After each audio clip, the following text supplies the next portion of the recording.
know I let you down.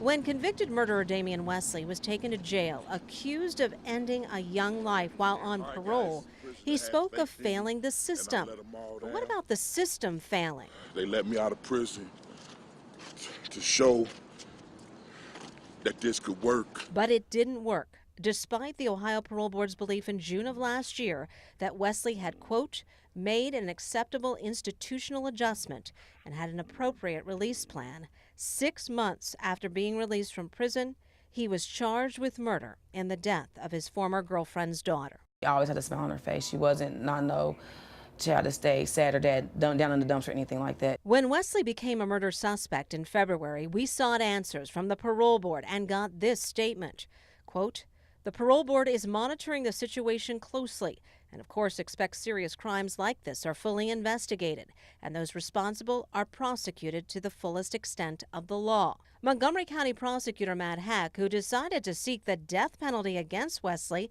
got the same response. I mean, are they serious? What kind of a response is this when asked about their own conduct? It's shameful. They should take the responsibility for their decision and their poor judgment. But 2 News Investigates has tried for months to get the Department of Rehabilitation and Correction, and specifically the Ohio Parole Board, to explain the decision to release Wesley. I exchanged dozens of emails with the department's spokesperson, Joellen Smith. I repeatedly asked for an on-camera interview with the director, Gary Moore, the man who appoints parole board members. I was denied every time. We even went to Columbus and attended a parole board hearing where they were deciding the fate of other inmates.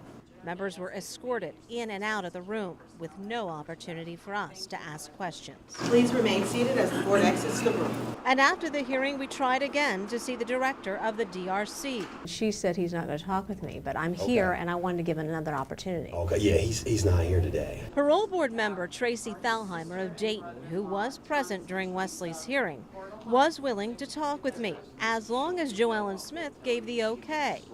Instead of an okay, I got an email stating, quote, we respectfully decline to participate in an on-camera interview. But where's the accountability?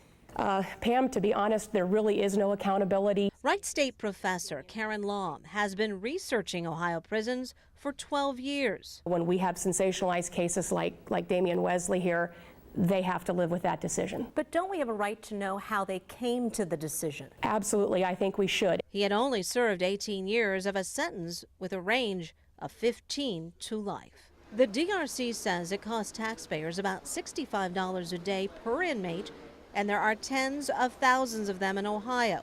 So there is a financial component to every decision. Having been denied access to the director of the Department of Rehabilitation and Correction and to the Ohio Parole Board, we came back here to Columbus to an event put on by the Attorney General and open to the media, where the chairwoman was to speak.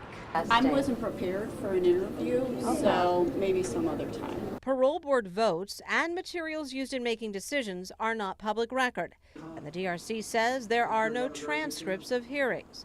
So if you don't attend, you don't know what was said. So where is the transparency that the director mentions on the department's website?